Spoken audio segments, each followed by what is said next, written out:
ಷಡ್ಗುಪ್ಪಿ ಶನೇಶ್ವರ ಬಿದ್ದು ಬೇಡುವೆ ನೀಡುವರ ಷಡ್ಗುಪ್ಪಿ ಶನೇಶ್ವರ ಬಿದ್ದು ಬೇಡುವೆ ನೀಡುವರ ಭಕ್ತರ ಉದ್ಧಾರಕ್ಕ ಬಂದು ನೆಲೆಸಾರ ಮೂಕಪ್ಪ ಸ್ವಾಮಿ ದೇವರ ಭಕ್ತರ ಉದ್ಧಾರಕ್ಕ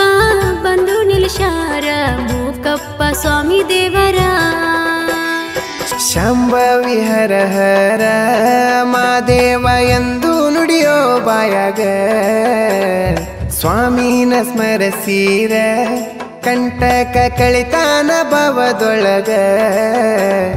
ನೊಂದ ಭಕ್ತರಿಗೆ ಸ್ವಾಮಿ ಆಶೀರ್ವಾದ ಮಾಡ್ತಾನ ತಲಿ ಮ್ಯಾಗ ಷಡ್ಗುಪ್ಪಿ ಮೂಕಪ್ಪ ಸ್ವಾಮಿನ ನೆನಸೀರ ರೋಗಿರುದುಲ ಮೈಯಾಗ